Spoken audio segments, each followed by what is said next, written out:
میرے محترم دوستوں، بزرگوں، عزیزوں، اللہ رب العزت نے دعوت کے عمل کو شرط قرار دیا ہے غیبی مددوں کے اترنے کے لیے۔ اللہ رب العزت نے دعوت کی محنت کو شرط قرار دیا ہے غیبی مددوں کے اترنے کے لیے، اور اس دعوت کی محنت کو اللہ تعالی نے سبب قرار دیا ہے اپنے دین پر ثابت قدم رہنے کے لیے۔ یہ دو چیزیں سمجھنا اور ان کو بطور یقین کے ان کو دل میں اتارنا، یہ انتہائی ضروری ہے۔ دو باتیں میں نے عرض کی ہیں۔ دعوت اللہ شرط ہے اللہ کی غیبی نصرتوں کے اترنے کے لیے، اور دعوت اللہ یہ بنیادی سبب ہے اپنے دین پر ثابت قدم رہنے کے لیے۔ امت اگر دعوت کو چھوڑ دے گی تو جب یہ دعوت کو چھوڑ کر وحی کی برکات سے محروم ہو سکتی ہے تو پھر اسلام پر قائم کیسے رہ سکتی ہے؟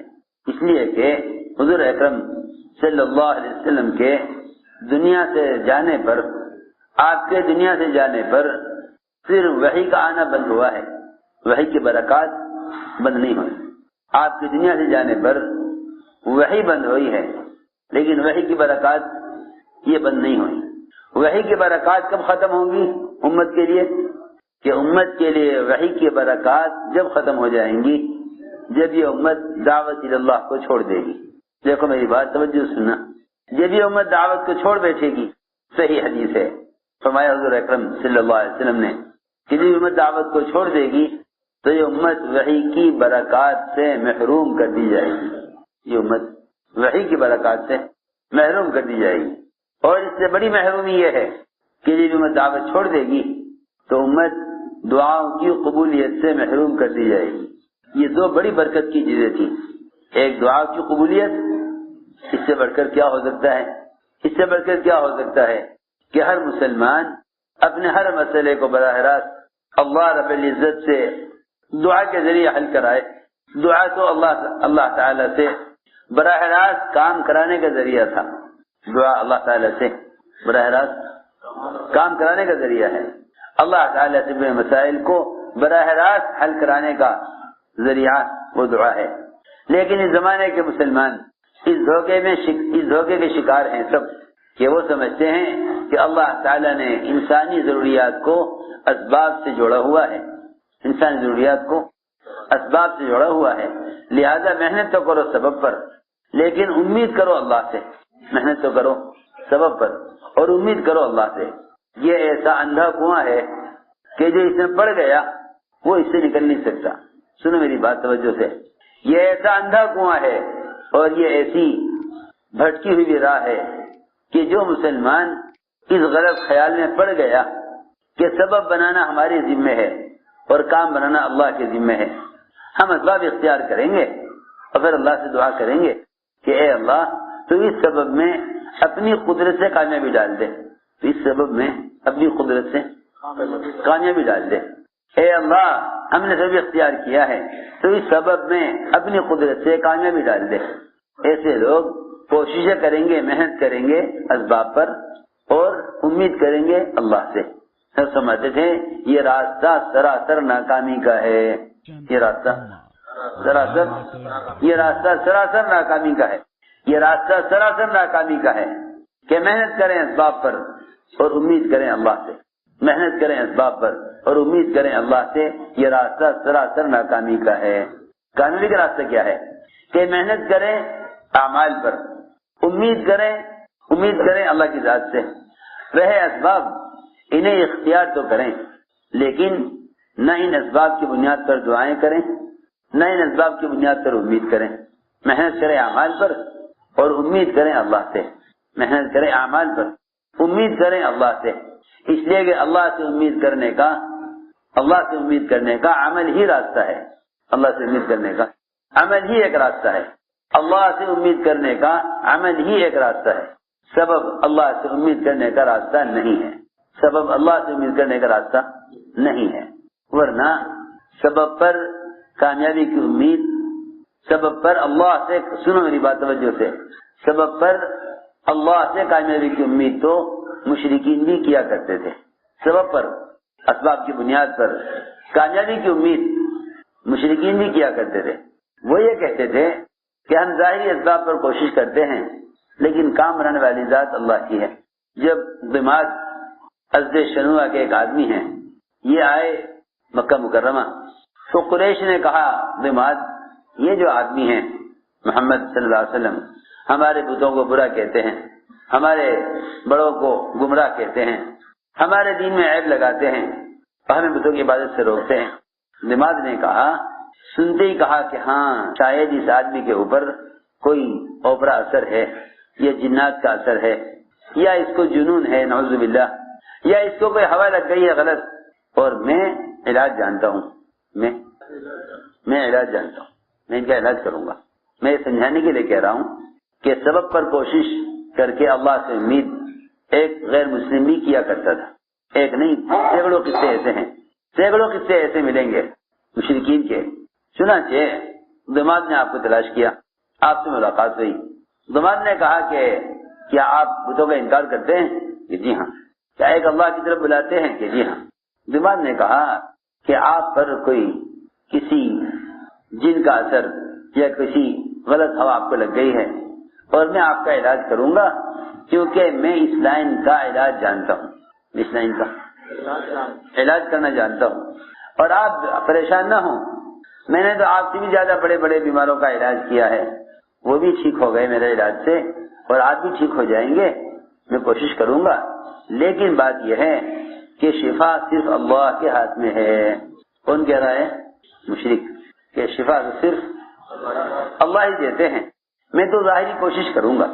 ایک مشرک سے آپ نے فرمایا کہ تم پر کوئی پریشانی آ جائے، کوئی مالی نقصان ہو جائے تو تم اس مالی نقصان کی تلافی کس سے کراتے ہو؟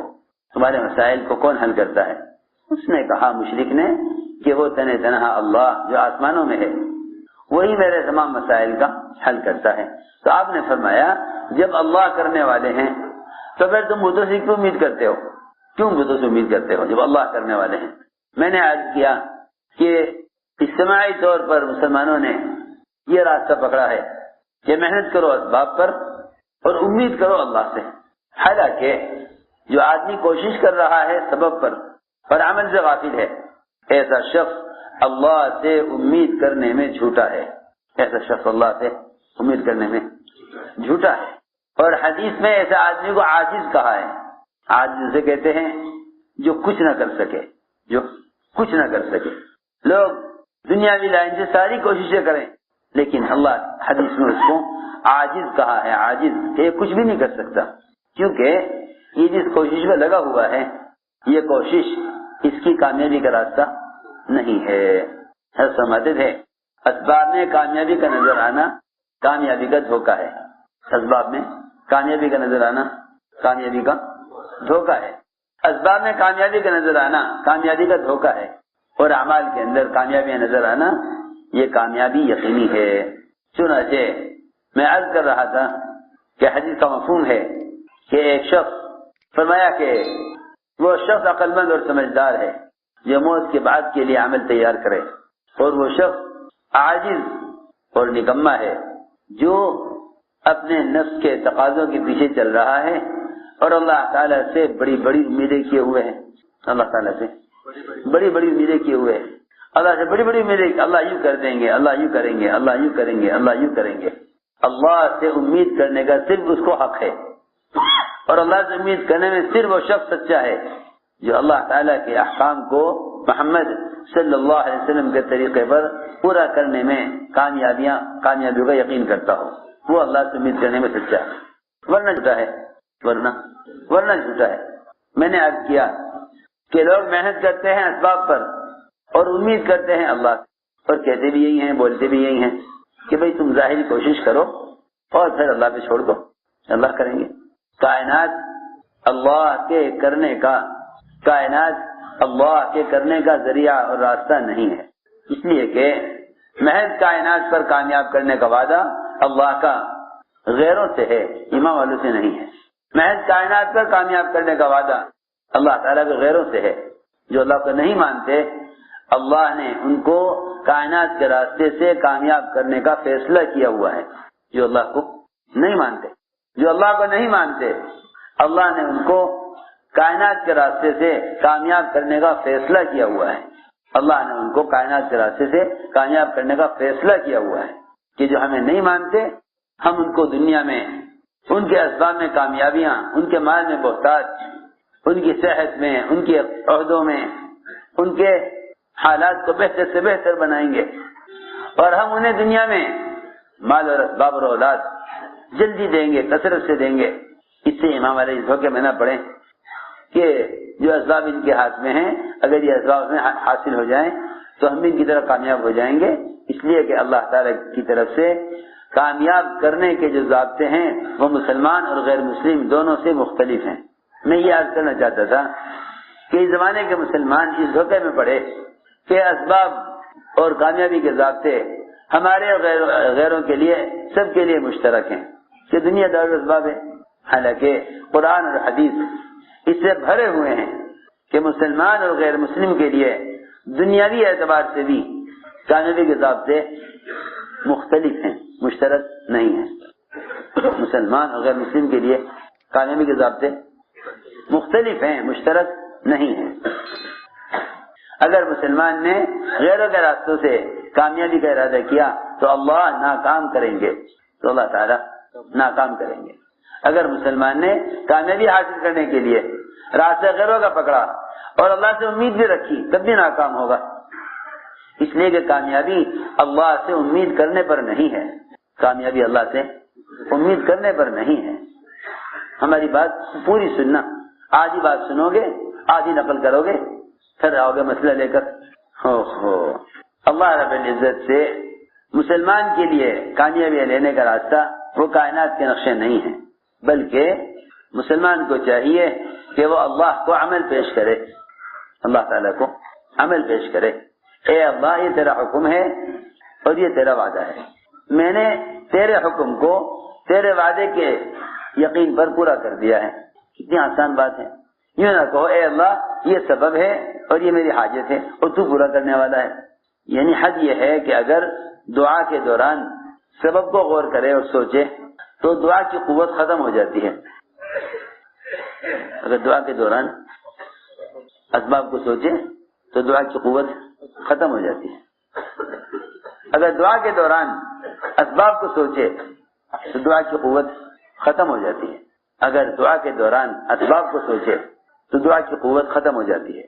آپ دیکھیں گے آپ کو اکثریت مسلمانوں کی وہ ملے گی جو دعا میں اپنے معاش اور کمائی کے اسباب کو ہی سوچ رہے ہوں گے یا اللہ تعالیٰ سے معاش کے اسباب کو مانگ رہے ہوں گے. اللہ تعالیٰ کی مطلق قدرت کو مسلمان اپنے محدود اسباب کے اندر مقید کر رہا ہے.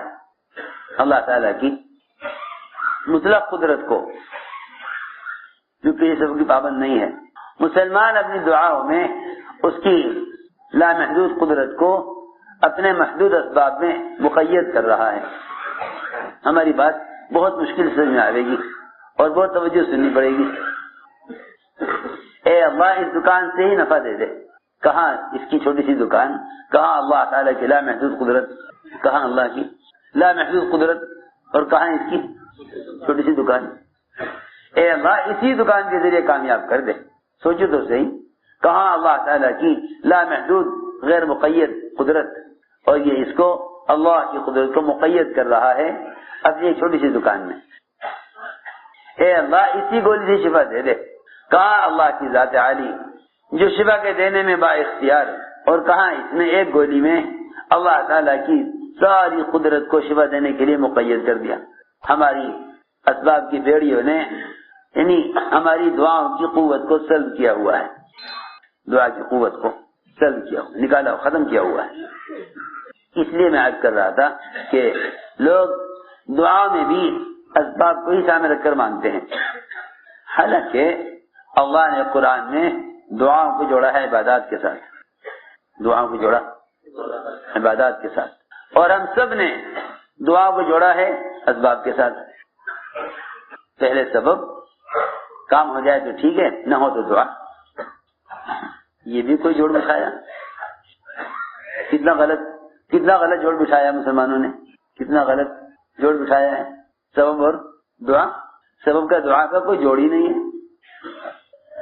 سبب کا دعا کا کوئی جوڑ ہی نہیں ہے، نہ قرآن میں ملتا ہے نہ حدیث میں، سبب اور دعا کا کوئی جوڑ ہی نہیں ہے۔ کیوں؟ اس لیے کہ اسباب بالکل غیر یقینی اور دعا بالکل یقینی۔ اور سب فرماتے تھے اللہ اکبر، حضرت فرماتے تھے اگر دل میں نماز کے ساتھ سبب کا بھی یقین ہے تو نماز نکل کر باہر آ جائے گی، اس لیے کہ نماز کا دکان کے ساتھ دل کے یقین میں کوئی جوڑ نہیں ہے۔ اگر دکان اور نماز دونوں کو دل میں برابر رکھا تو نماز باہر آ جائے گی کہ اس کا غیر یقینی چیز کے ساتھ گزارا نہیں ہے، کہ ہاں بھائی نماز بھی ہے دکان بھی ہے، نماز بھی ہے۔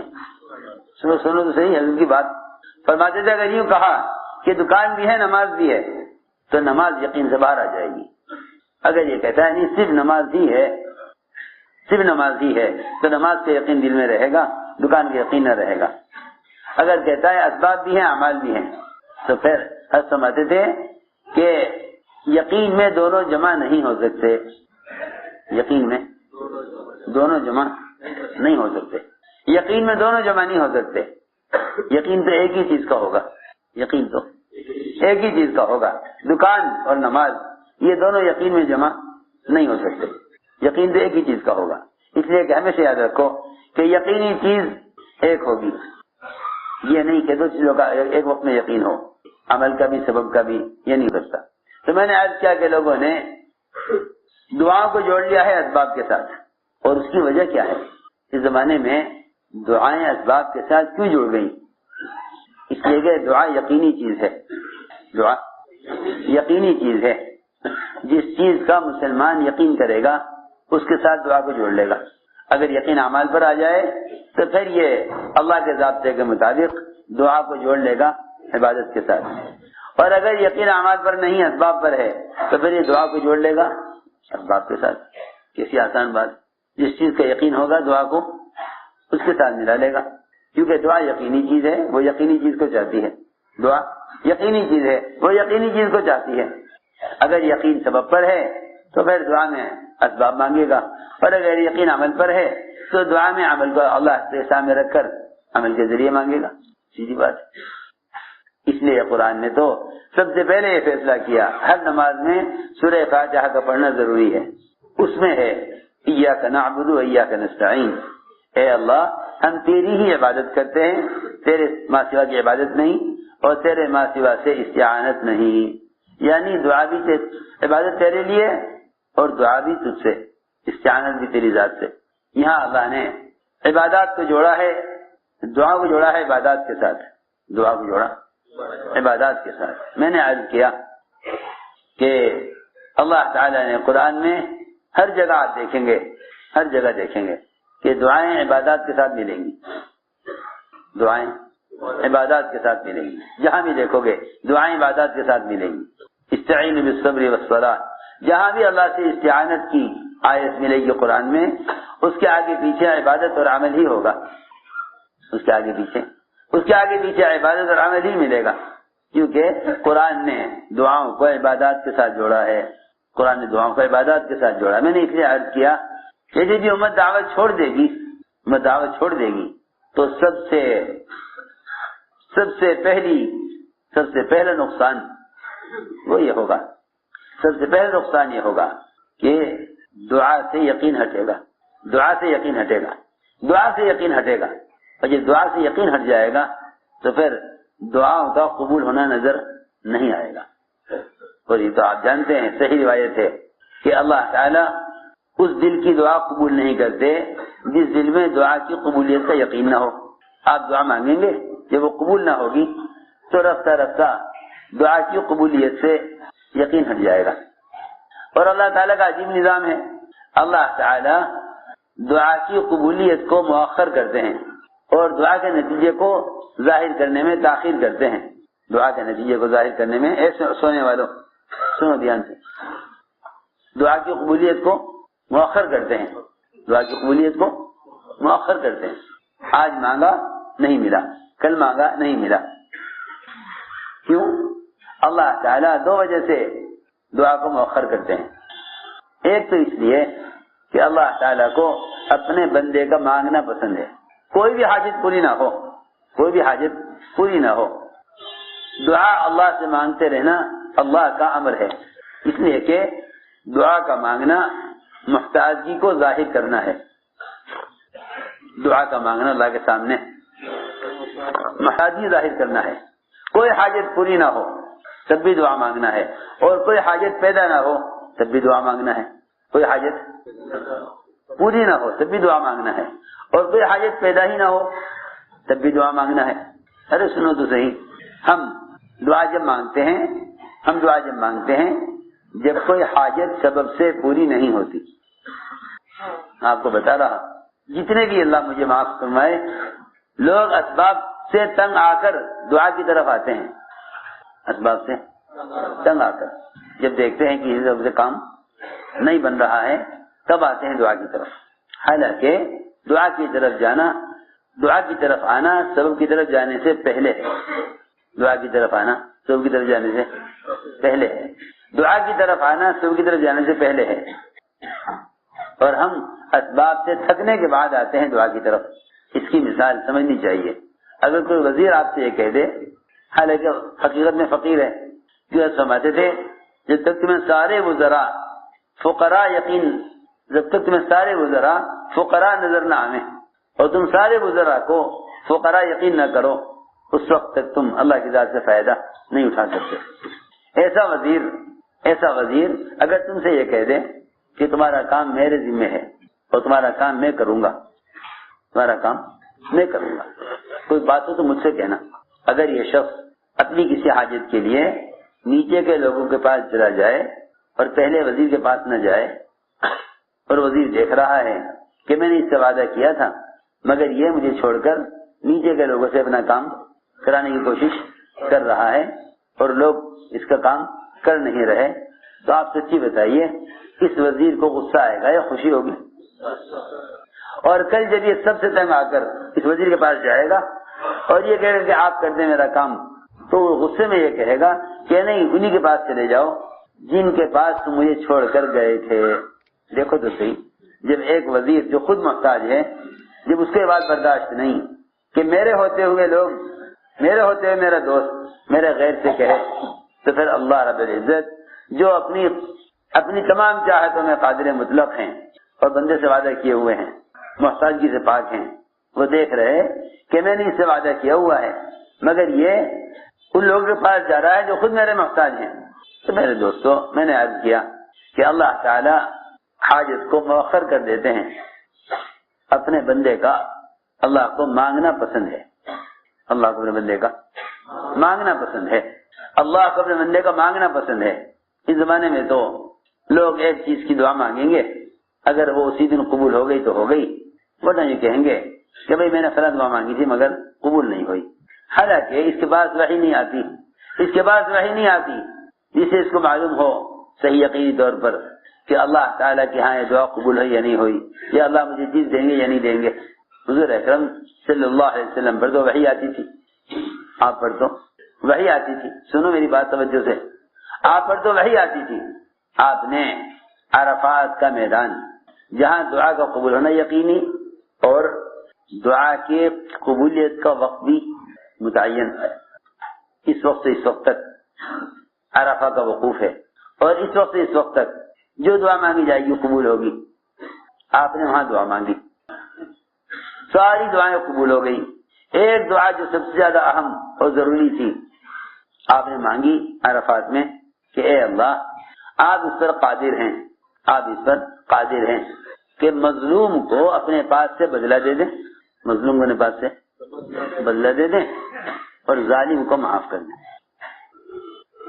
ظالم کو اور مظلوم کو اپنے پاس سے بدلہ دے دیں۔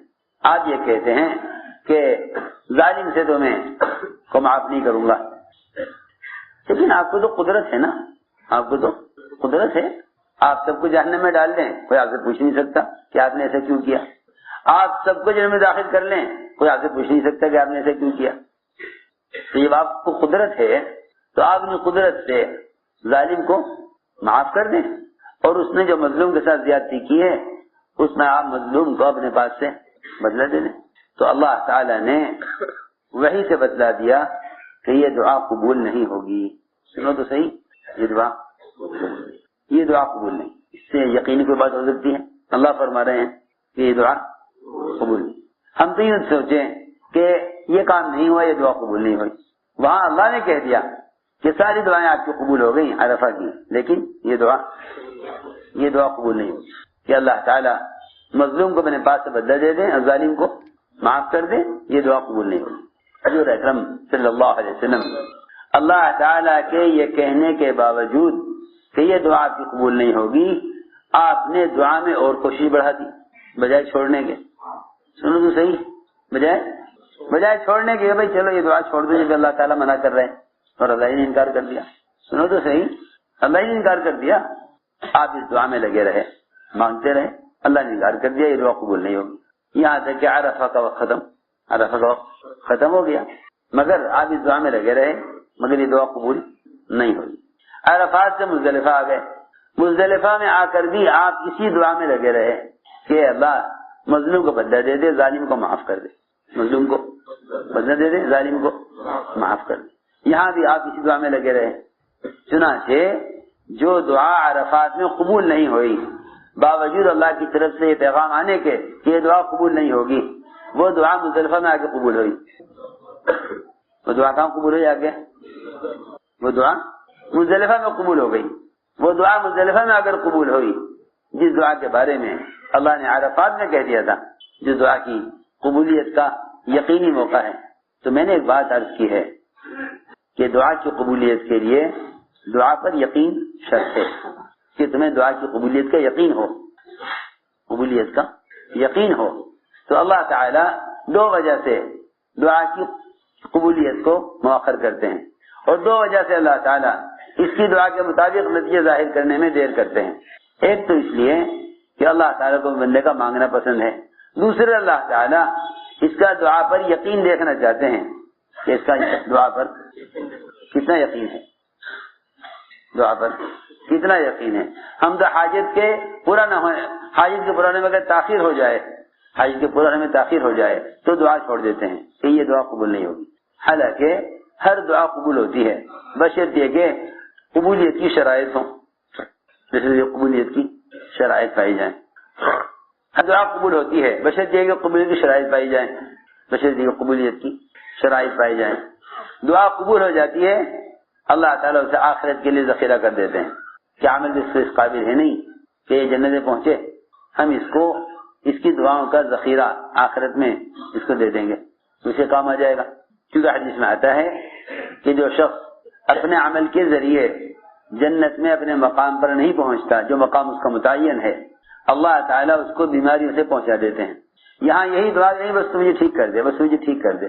اگر یہ معلوم ہو جائے بیمار کو کہ یہ بیماری جنت میں اپنے درجے تک پہنچنے کا ذریعہ ہے عمل سے بڑھ کر, تو بیمار آدمی آسانی سے بیماری پر صبر کر سکتا ہے, بیماری پر صبر کر سکتا ہے.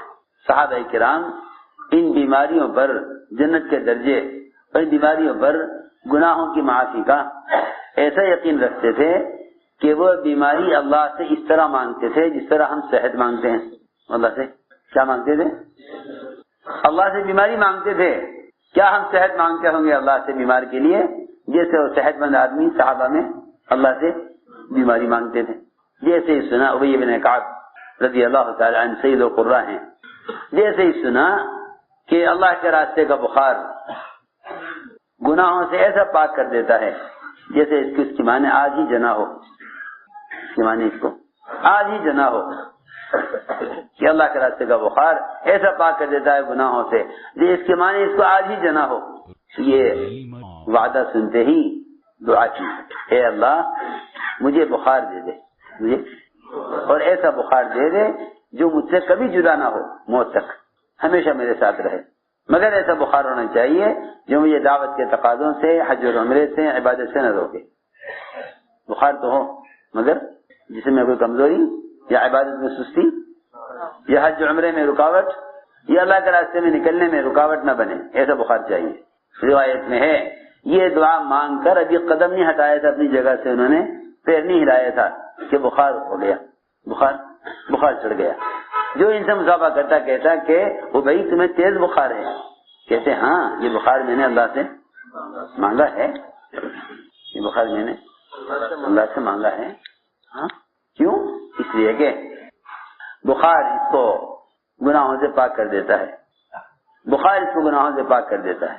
میں نے عرض کیا کہ امت دعوت کو چھوڑ کر دو خیروں سے محروم ہوگی، ایک وحی کی برکات سے اور دوسرے دعاؤں کی قبولیت سے۔ صحیح حدیث میں ہے کہ جب یہ امت دعوت کو چھوڑ بیٹھے گی، جب یہ امت دعوت کو چھوڑ بیٹھے گی، کیا دعوت؟ ایک ایک کو جا کر خود جا کر بھلائی کا حکم کرنا، اور خود جا کر ایک ایک کو منکر کے ماحول سے نکال کر معروفات کے ماحول میں لانا۔ اس لیے کہ حدیث میں آتا ہے تم میں سے کوئی آدمی کسی منکر کو دیکھے تو اس کو چاہیے کہ اس منکر کو اپنے ہاتھ سے بدل دے، منکر کو اپنے ہاتھ سے بدل دے۔ اگر ہاتھ سے نہیں بدل سکتا تو چاہیے کہ اس منکر کو اپنی زبان سے بدل دے۔ روکنے کا لفظ حدیث میں نہیں ہے۔ اس زمانے میں لوگ ایک دوسرے کو منکر سے روکنے کے لیے قوت کا استعمال کر رہے ہیں بجائے دعوت کا استعمال کرنے کے۔ ارے سنو تو صحیح میں کیا کہہ رہا، آج کے لوگ دنیا میں ایک دوسرے کو برائیوں سے روکنے کے لیے قوت استعمال کر رہے ہیں بجائے دعوت کے۔ بھئی کیا فرق ہے دعوت اور قوت میں؟ دعوت اور قوت میں فرق یہ ہے کہ منکر کرنے والوں کا مقابلہ کر رہے ہیں تاکہ یہ منکر کرنے والے مغلوب ہو کر منکر کو چھوڑ دیں۔ ارے سنو تو صحیح، منکر سے روکنے کے لیے اس زمانے کے مسلمان پڑھے لکھے مسلمان منکر سے روکنے کے لیے سب سے بڑی غلطی یہ کر رہے ہیں کہ وہ منکر کرنے والوں کا مقابلہ کر رہے ہیں۔ ارے بھائی تم جن کا مقابلہ کر رہے ہو وہ بھی تمہارے اندر منکرات دیکھ رہے ہیں، وہ بھی تمہارے اندر کیا دیکھ رہے؟ منکرات دیکھ رہے۔ تم تو فرشتے نہیں ہو، اگر منکرات تمہیں دوسروں کے اندر نظر آ رہے ہیں تو دوسروں کو بھی تمہارے منکرات نظر آ رہے ہیں۔ جب یہ منکر سے روکنے کے لیے مقابلے پر آئے تو وہ مقابلے پر آ گئے، کیا اچھی بات ہے، آپ ہماری اصلاح کریں ہم آپ کی اصلاح کریں۔ اس وقت پوری دنیا میں جتنا فساد ہے، عوام میں یا خواص میں، پڑھے لکھوں میں یا ان پڑھ لوگوں میں، اس کی بنیادی وجہ یہ ہے کہ امر معروف اور نہی عن المنکر جو نجات کے دو بنیادی فریضے ہیں، جو نجات کے لیے دو بنیادی فریضے ہیں، ان دونوں فریضوں کے ادا کرنے کا سنت طریقہ مسلمان چھوڑ چکا ہے۔ ان دونوں فریضوں کی ادائیگی کا سنت طریقہ مسلمان چھوڑ چکا ہے، چاہے وہ عوام ہو یا خواص ہیں۔ انہیں امت کی اصلاح کا غم تو ہے، لیکن اصلاح کرنے میں امر معروف اور نہی عن المنکر ان دو فریضوں کے ادا کرنے میں وہ سنت کے اور صحابہ کے طریقے سے سب اکثریت ہٹی ہوئی ہے۔ ہماری بات توجہ چاہے گی بہت۔ منکر کو بدلنے کا حکم ہے، منکر کو بدلنے کا حکم ہے۔ من رأى منکم منکرا فلیغیرہ بیدہ، جو تم میں سے منکر کو دیکھے اس کو چاہیے کہ اپنے ہاتھ سے اس کو بدل دے، اپنے ہاتھ سے اس کو بدل دے۔ اگر ہاتھ سے نہیں بدل سکتا تو زبان سے بدل دے، اس کو زبان سے بدل دے، فلیغیرہ بلسانہ، زبان سے بدلے۔ زبان سے بدلنا کیا ہے؟ بلکہ علماء نے لکھا ہے کہ زبان سے بدل دینا یہ جہاد کی سب سے اعلیٰ قسم ہے، یہ جہاد کی سب سے اعلیٰ قسم ہے۔ حضرت علی بھی فرماتے تھے رضی اللہ تعالیٰ عنہ کہ جہاد کی تین قسمیں ہیں، جہاد کی تین قسمیں ہیں۔ حضرت علی فرماتے تھے جہاد کی تین قسمیں ہیں، جہاد بالید، جہاد باللسان، جہاد بالقلب۔ اس حدیث میں بھی منکر کو بدلنے کے لیے تین درجے بتائے۔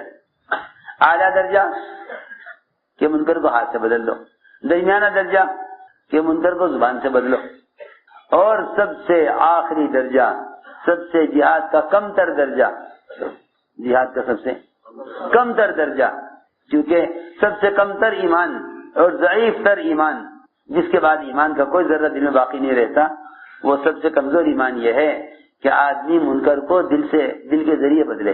منکر کو دل کے ذریعے بدلے، منکر کو دل کے ذریعے بدلے۔ ارے بھائی دل کے ذریعے کیسے بدلے گا؟ کیونکہ زبان کھول نہیں سکتا، حالات ایسے ہیں، ہاتھ سے بدل نہیں سکتا، اس کی طاقت نہیں ہے۔ تو آخری درجہ یہ ہے کہ اپنے دل کی قوت کو استعمال کرے دعا کے ذریعے اللہ سے کہہ کر اس منکر کو بدلنے کے واسطے. بہت آسان بات ہے. فلیغیر بقلبی کہ دعا کے ذریعے بدلے منکر کو دعا کے ذریعے بدلے منکر کو دعا کے ذریعے بدلے منکر کو دعا کے ذریعے بدلے. اس لیے کہ اصل دعا دل سے ہے، اسی لیے دعا میں ہاتھ کو اٹھانا ضروری لازم نہیں ہے. اصل دعا دل سے ہے. لوگ دعا میں ہاتھ اٹھا لیتے ہیں لیکن دل ان کا غافل ہوتا ہے. صرف ہاتھ اور زبان سے دعا کرتے ہیں. صرف ہاتھ اور زبان سے دعا کرتے ہیں. جو دل اصل ہے دعا میں وہ غافل ہوتا ہے. دعا میں جو اصل دل ہے وہ غافل ہوتا ہے. اس روایت سے معلوم ہوتا ہے کہ دعا اصل دل کا کام ہے. دعا اصل دل کا کام ہے. فرمایا حدیث میں فلیغیرہ بقلبی کہ اپنے دل کے ذریعے اس منکر کو ختم کرائے. اور یہ ایمان کا سب سے کمزور ترین درجہ ہے. اگر کوئی شخص دعاؤں کے ذریعے تنہائیوں میں اللہ سے کہہ کر منکر کو ختم کرانے کے لیے کوشش نہیں کرتا اور دعائیں نہیں کرتا تو اس کا مطلب یہ ہے کہ دل ایمان سے بالکل خالی ہو چکا ہے. اس روایت میں ہے کہ اگر یہ دل سے اس منکر کو بدلوائے اللہ سے کہہ کر تو پھر یہ اس کے ایمان کا سب سے کمزور ترین درجہ ہے. وذالک اضعف الایمان اضعف الایمان کہ سب سے کمزور ترین ایمان ہے اس شخص کا جو بیچارہ نہ زبان کھول سکتا ہے نہ ہاتھ سے منکر کو بدل سکتا ہے. اس کا سب سے کمزور ترین ایمان اس شخص کا ہے جو کم سے کم روزانہ تنہائیوں میں دعاؤں کے ذریعے اللہ سے کہہ کر منکر کو ختم کرائے. وذالک اضعف الایمان یہ سب سے کمزور ترین ایمان ہے. یہ سب سے کمزور ترین ایمان ہے کہ دل کے ذریعے منکر کو بدلے. فلیغیر بقلبی. تو میں نے عرض کیا کہ جہاد کی 3 قسمیں: جہاد بالید، جہاد باللسان، جہاد بالقلب. اور جہاد بالقلب یہ ہے کہ دل کی کوشش دعا کے ذریعے اللہ سے کہہ کر منکر کو بدلوائے. اس کو میں عرض کر رہا تھا کہ اس زمانے میں لوگ منکر کو ختم کرانے کے لیے منکر کرنے والوں سے مقابلہ کرتے ہیں. منکر کرنے والوں سے مقابلہ کرتے ہیں.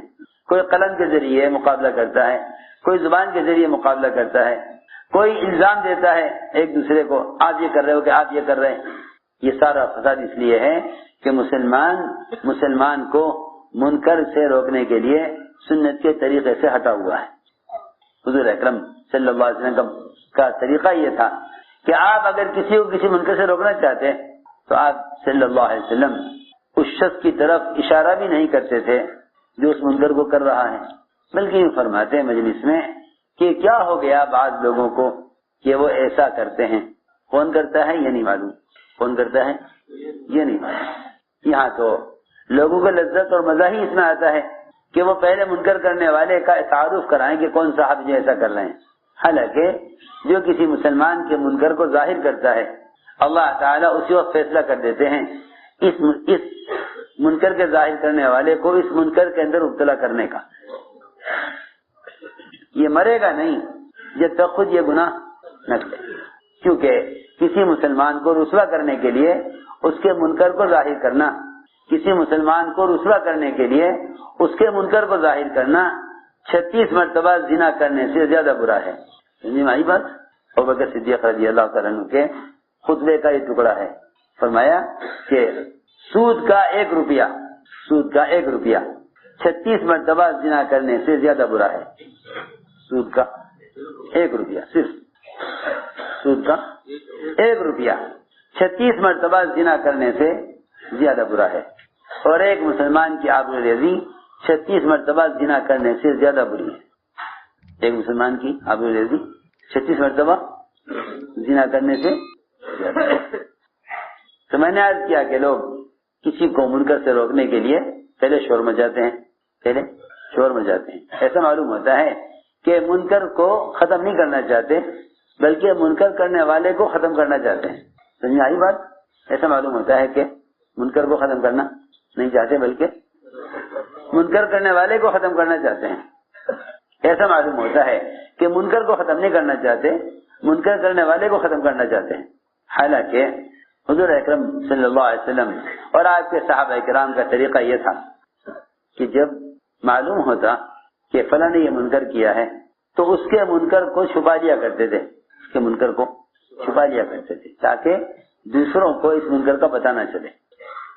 اس لیے کہ باطل کو ختم کرنے کے لیے اس کے تذکرے چھوڑنا ضروری ہے. حضرت فرمایا کرتے تھے کہ باطل کو مارنا چاہتے ہو اس کا ذکر چھوڑ دو، اس کا ذکر چھوڑ دو. لوگ معروفات کے تذکرے اتنے نہیں کرتے جتنے منکرات کے تذکرے کرتے ہیں.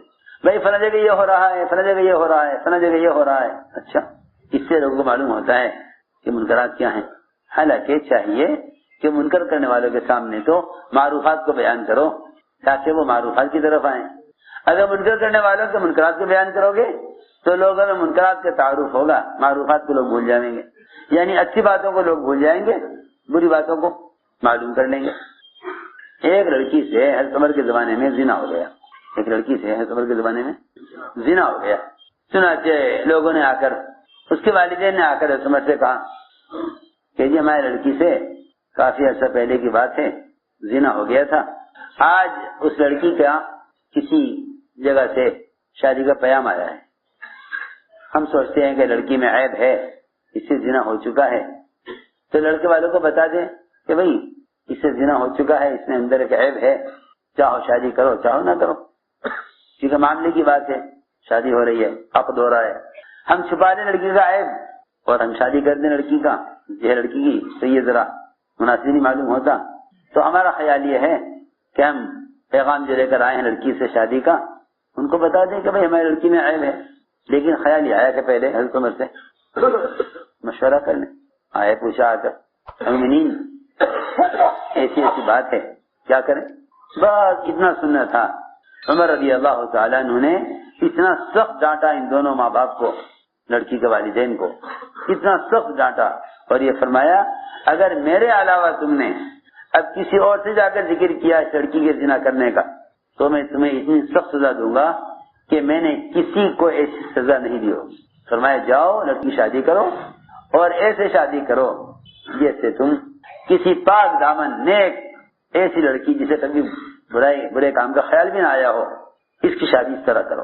اور اگر تم نے کسی سے ذکر کیا اس لڑکی کے زنا کرنے کا تو میں تمہیں اتنی سخت سزا دوں گا دونوں کو کہ سارے ملکوں کے لیے سزا عبرت ہو جائے گی.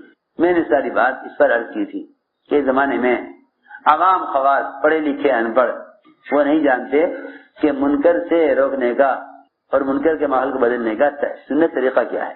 جی ہاں، ایک دوسرے کے کوئی الزام دینا، آپ نے یہ کیا ہو گیا، آپ نے یہ کیا، آپ نے یہ کیا ہو گیا، آپ نے یہ کیا. اس سے تو سوائے منکرات کے عام ہونے اور آپس میں مقابلے اور آپس میں ایک دوسرے پر تہمتیں شروع ہونے کے اس کے علاوہ اور کوئی نتیجہ نہیں ہے. کہ منکر کرنے والے کو منکر کا الزام دینا ایسا ہے جیسا کنویں میں گرنے والے کو اوپر سے کوئی یہ کہے کہ آپ کیوں آئے تھے کنویں کی طرف، آپ دیکھ کر کیوں نہیں چل رہے تھے. ارے اس وقت تو سب سے بڑا مسئلہ اس کو نکالنے کا ہے نا، اس وقت اس کو نکالنے کا ہے کہ نکلے کسی طرح. اور اگر آپ کنویں کے مڑے پہ کھڑے ہو جائیں اور نیچے کنویں میں گرنے والوں کو نصیحت کریں کہ بھئی دیکھو یہاں تم مر جاؤ گے، باہر نکل آؤ، یہاں رہنا ٹھیک نہیں ہے، اس کے اندر پڑے رہو تو تمہاری جان خطرے میں ہے، اس ترغیب سے کوئی فائدہ ہے؟ بولو تو صحیح، بولو تو صحیح، اس ترغیب سے کوئی فائدہ ہے؟ کوئی فائدہ نہیں. نہ ترغیب سے کوئی فائدہ اور نہ اس گڑھے میں گرنے والوں کو الزام دینے سے فائدہ. کیونکہ منکر کرنے والا ایسا ہے جیسے کسی گڑھے میں گر جانے والا. پہلا کام یہ ہے کہ اس کو اس گڑھے سے نکالو، گڑھے سے نکالو. جی ہاں، سب سے پہلا کام یہ ہے، تقاضا اس کا ہے اسے گڑھے میں سے نکالو. میں نے عرض کیا کہ لوگ دعوت کو سمجھے نہیں، لوگ دعوت کو سمجھے نہیں. امر معروف و نہی منکر، یہ دو فریضے، یہی اصل دعوت ہے، یہی اصل دعوت ہے. یہ ہٹاؤ، پیروں میں لگ رہا ہے، یہاں کیا فائدہ اس کو رکھنے سے؟ جب علم کی توہین کرو گے تو عمل کی اصلاح زیادہ ہوگی. کافی لکھتے ہیں اور پیروں میں رکھ دیتے ہیں نیچے. سنو غور سے، میں نے عرض کیا کہ دعوت امر معروف و نہی منکر یہ دو بنیادی فریضے ہیں. جب امت ان فریضوں کو سنت طریقے سے ادا نہیں کرے گی تو امت دعا کی قبولیت سے اور وحی کی برکات سے محروم کر دی جائے گی. دعا کی قبولیت سے اور وحی کی برکات سے محروم کر دی جا رہی ہے۔ اس لیے فرمایا کہ جو تم میں سے منکر کو دیکھے اس کو چاہیے کہ اس کو اپنے ہاتھ سے بدل دے۔ ہاتھ سے بدلنا یہ ہے کہ تم اس کو منکر کے ماحول سے نکال کر معروفات کے ماحول میں لے آؤ، اس لیے کہ تغییر ہے اصل کیا ہے؟ تغییر ہے، یعنی بدلنا اصل ہے، روکنا اصل نہیں ہے، بدلنا اصل ہے۔ اور یہ جو نہیں ہے کہ منکرات سے روکنے کا جو حکم ہے، وہ روکنے کا مطلب یہ نہیں ہے کہ منکر کرنے والوں سے مقابلہ کیا جائے، بلکہ روکنے کا مطلب یہ ہے کہ تم اس کے معروفات پر لے آؤ تاکہ اس کے معروفات اسے خود منکر سے روک دیں۔ معروفات اس کو منکر سے روک دیں۔ کتنا آسان بات ہے۔ جو اعضاء گناہ کے لیے استعمال ہو رہے ہیں، ان اعضاء کو نیک کاموں کے لیے استعمال کرا لو۔ حالانکہ ایسا نہیں ہے کہ انسان کے جسم میں منکر کرنے کے اعضاء الگ ہیں، معروفات کے اعضاء الگ ہیں۔ انسان کے بدن میں منکر کے اعضاء الگ ہیں، معروفات کے اعضاء الگ ہیں، ایسا نہیں ہے، بلکہ جو اعضاء منکرات معروفات کے لیے ہیں وہی اعضاء منکرات کے لیے بھی ہیں۔ آسان بات ہے۔ آنکھ ہے، حرام کو دیکھے تو منکر، حلال کو دیکھے تو نیکی۔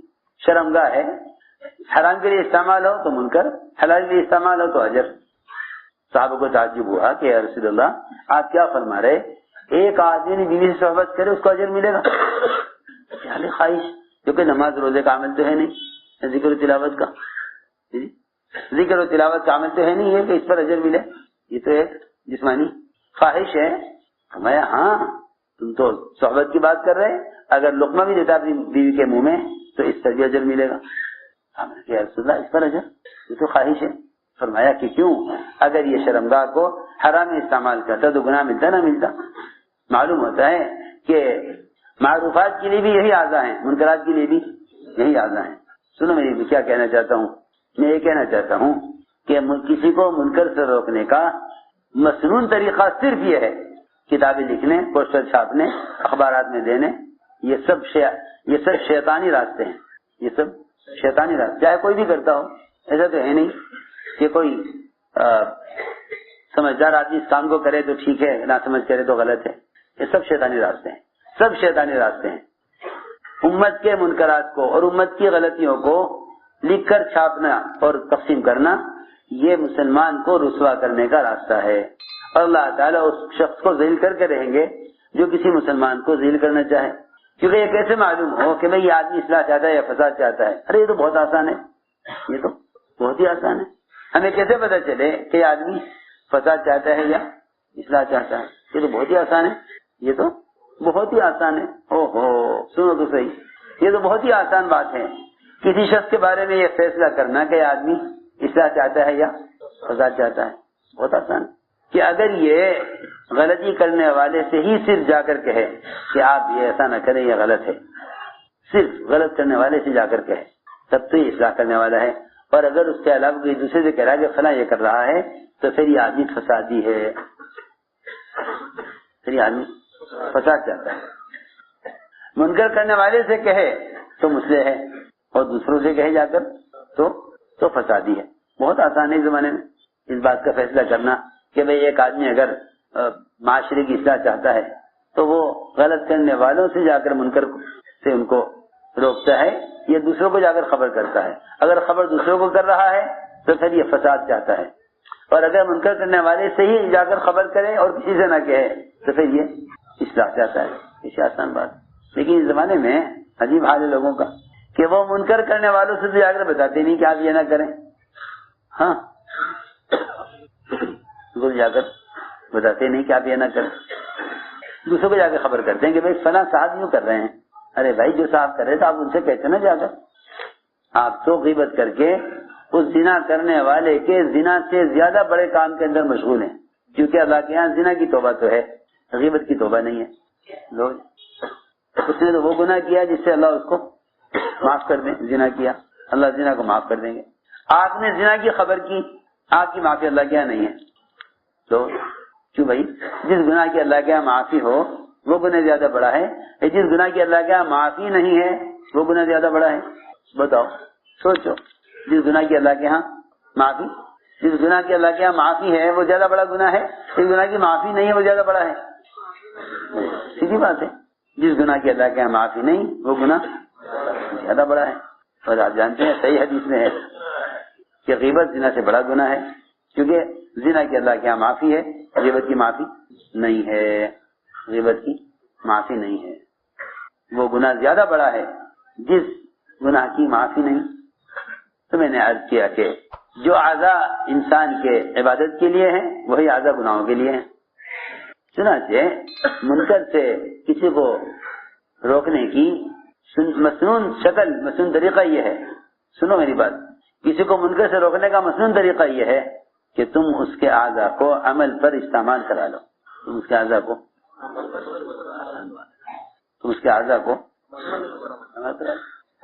اس کے علاوہ اور کوئی راستہ اصلاح کا نہیں ہے. منکرات پر کتابیں چھاپنے سے اور منکرات پر بیانات کرنے سے منکرات ختم نہیں ہو سکتے. سیدھی بات ہے. اگر کسی کو منکر سے بچانا چاہتے ہو اور منکر کے ماحول کو ختم کرنا چاہتے ہو تو ان کے اعضاء کو معروفات پر استعمال کر دو. ان کے اعضاء کو، میری بات توجہ سننی پڑے گی بہت، ان کے اعضاء کا استعمال معروفات پر لے آؤ. تو جو اعضاء منکرات کر رہے تھے وہ اعضاء کیا کرنے لگیں گے؟ معروفات. جو اعضاء گناہ کے کام کر رہے تھے وہی اعضاء کام کریں گے نیکیوں کے. اس سے زیادہ بڑھ کر منکر سے روکنے کی اس سے بہتر کوئی شکل نہیں ہے، کیونکہ یہی شکل ایک سنت طریقہ ہے، یہی شکل ایک مسنون طریقہ ہے. اور سنت طریقے کا تو قیامت تک کوئی متبادل لا نہیں سکتا. سنت کا طریقہ یہی ہے، سنت کا طریقہ یہی ہے کہ منکر کرنے والوں کو معروفات پر لے آؤ، کیونکہ معروفات کے اندر منکر کے روکنے کی سب سے بڑی طاقت ہے. معروفات سے بڑھ کر منکر سے روکنے والا اور کوئی راستہ نہیں ہے. میں نے اندازہ کیا اس زمانے میں مسلمانوں کی جتنی قوت منکر سے روکنے میں لگ رہی ہے اتنی قوت معروفات پر لانے میں نہیں لگ رہی. اور یہ الزام دینا کہ تبلیغ والے معروفات کا حکم کرتے ہیں منکر سے نہیں روکتے، حالانکہ دونوں کام برابر ہیں. انہیں پتہ ہی نہیں ہے بیچاروں کو کہ معروفات پر لانا ہی منکر سے روکنے کا واحد طریقہ ہے. منکر سے روکنے کے لیے منکر سے روکنا شرط نہیں ہے. ہاں، منکر سے باز آنا مقصود ہے. یہ منکر کرنے سے باز آ جائے یہ مقصود ہے. منکر کرنے والا منکر کے کرنے سے باز آ جائے، منکر کرنے والا منکر کے کرنے سے باز آ جائے یہ مقصود ہے. روکنا مقصود نہیں ہے، اس کا باز آ جانا مقصود ہے. وہ کیسے؟ کہ منکرات لوگوں کو محبوب ہو گئے ہیں، منکرات لوگوں کو محبوب ہو گئے. آپ اس کے محبوب جس کو برا کہیں گے وہ مقابل پر آ جائے گا. تو کیا کریں کہ اس کو اگر منکر سے بچانا چاہتے ہو تو اس کے اعضاء کو معروفات پر لے آؤ. کسی آسان بات کہ منکر کرنے والے کے پاس جاؤ اور اس کو محبت سے سمجھا کر اس کو منکر کے ماحول سے نکال لاؤ اور اسے لا کر مسجد میں اس سے نماز ادا کروا دو. کیونکہ اللہ کا فیصلہ ہے قرآن میں کہ نماز ہی ایک ایسا عمل ہے جو تمام منکرات سے روک دے گا. کیوں بھائی؟ یہ تو نہیں ملتا کہ منکرات پر بیانات ہوں تو منکر سے رک جائے گا. یہ ضرور ملتا ہے کہ معروفات پر آ جانا منکرات سے روک دے گا. منصوص ہے، یہ بات منصوص ہے، قرآن میں ہے کہ معروفات کے اندر منکرات سے روکنے کی قوت ہے. معروفات میں منکرات سے روکنے کی قوت ہے، لیکن لوگ منکر کرنے والوں کو منکر سے روکنے پر جو طاقت لگا رہے ہیں اس کی آدھی قوت بھی معروفات پر لانے کے لیے صرف نہیں ہو رہی.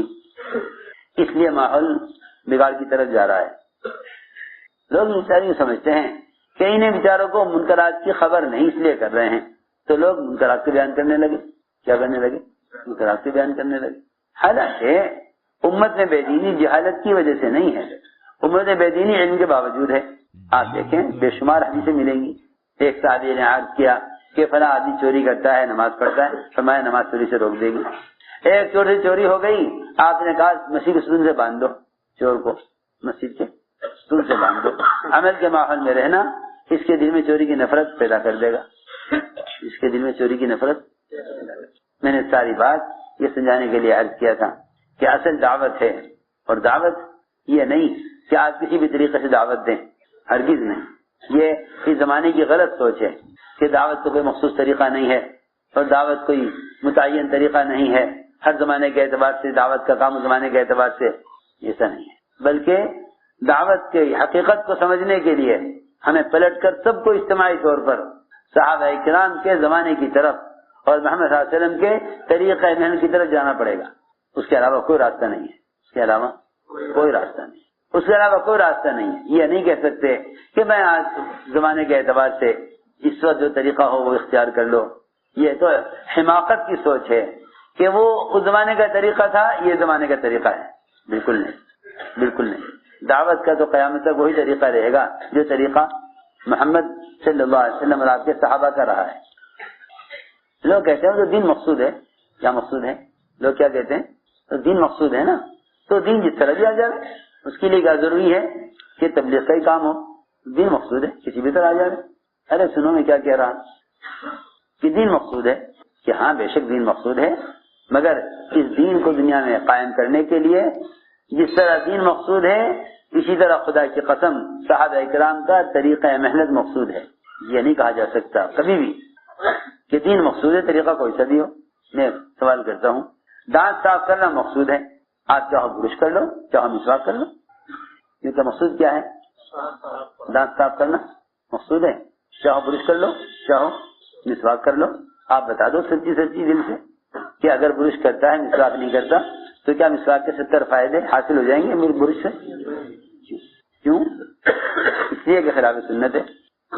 سوچو کوئی کہنے لگے کہ بھئی مسواک اس زمانے کا طریقہ ہے، برش اس زمانے کا طریقہ ہے. مسواک اس زمانے کا طریقہ ہے اور برش اس زمانے کا. برش بھی مسواک کی طرح، برش مسواک کی طرح ہے، مسواک بھی برش کی طرح ہے. پہلے زمانے میں یہ چیزیں نہیں تھی، اس زمانے پیدا ہوئی ہیں، لہذا اس زمانے میں مسواک ہوتی تھی، اس زمانے میں برش ہوتا ہے. اس کا مقصد کیا ہے؟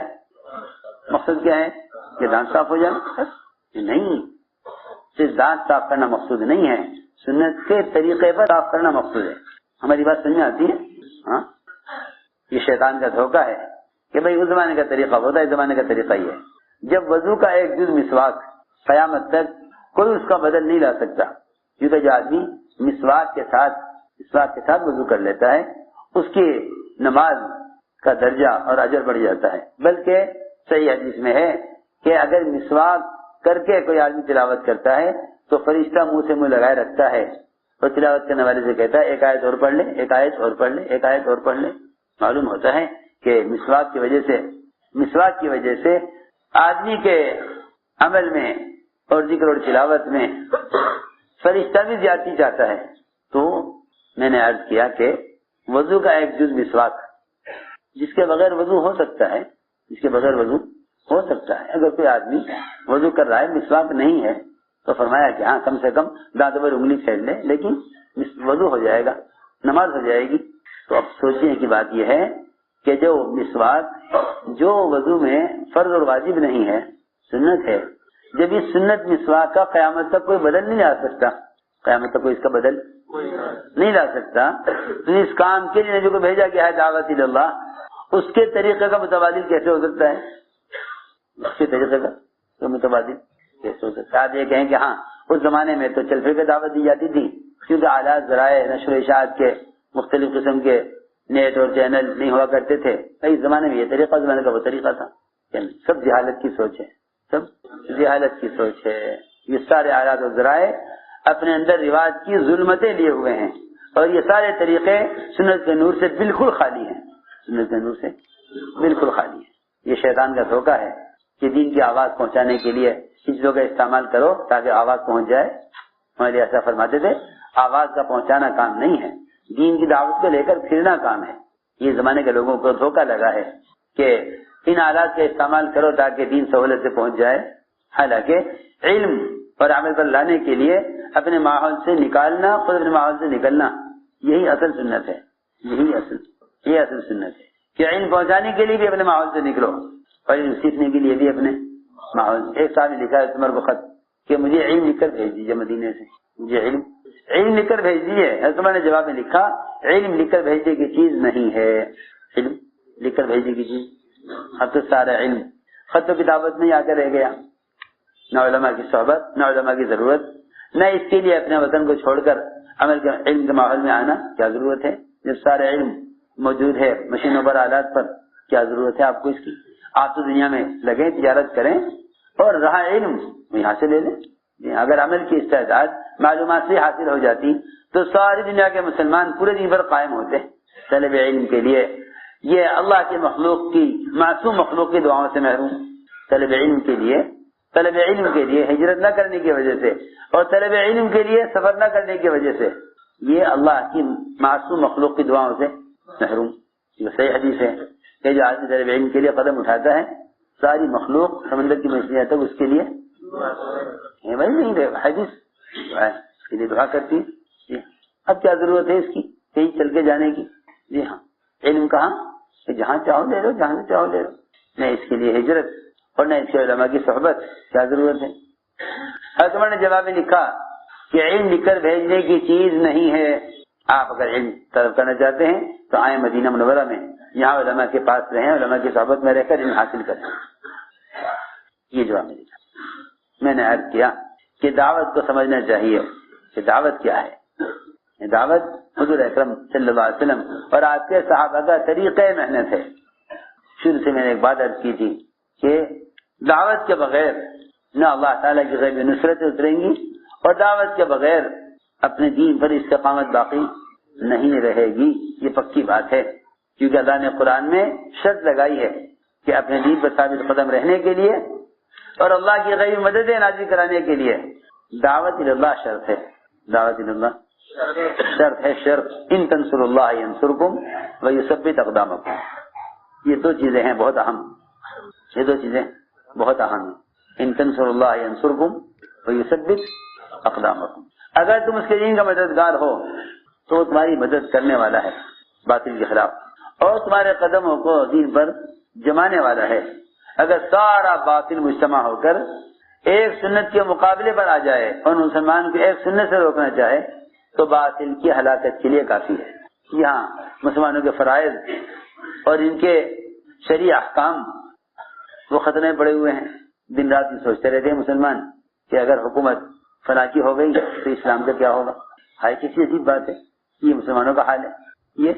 یہ مسلمانوں کا حال ہے کہ یوں کہتے ہیں اگر فلاں کی حکومت ہو گئی تو اسلام کا کیا ہوگا. سوچے تو صحیح کتنی بڑی مایوسی کے شکار ہیں مسلمان.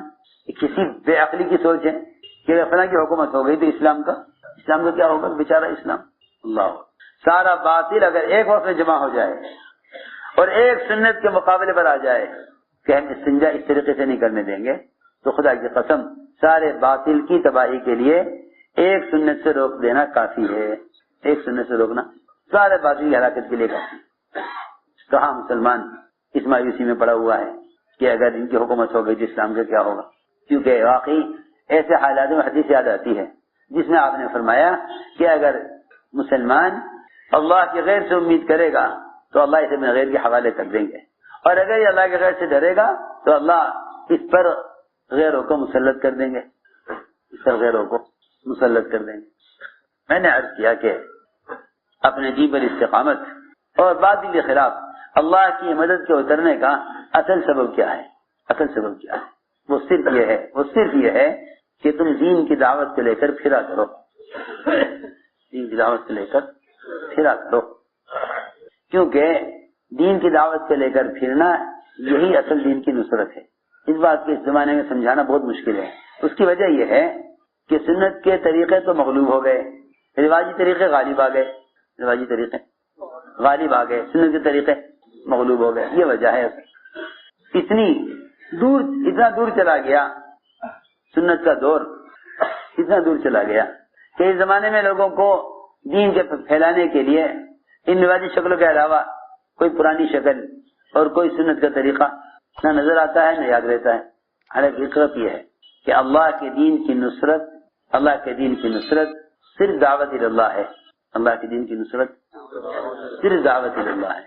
اس زمانے میں اس بات کا کہنا بعض ذہنوں کو اس طرح متوجہ کر دیتا ہے کہ انہوں نے دین کے شعبوں کا انکار کر دیا. حالانکہ اگر ذرا سا عقل اور تھوڑے سے معتدل دماغ سے سوچا جائے تو نظر ہی آئے گا کہ حضور اکرم صلی اللہ علیہ وسلم کے زمانے میں دین کو قائم کرنے کے لیے نقل و حرکت کے علاوہ اور کوئی ذریعہ ملتا نہیں ہے. اور کوئی ذریعہ ملتا نہیں ہے۔ دو کاموں کے لیے نقل و حرکت تھی صرف، ایک امت تک علم کو خود پہنچانے کے لیے اور ایک امت کو جہالت سے نکالنے کے لیے۔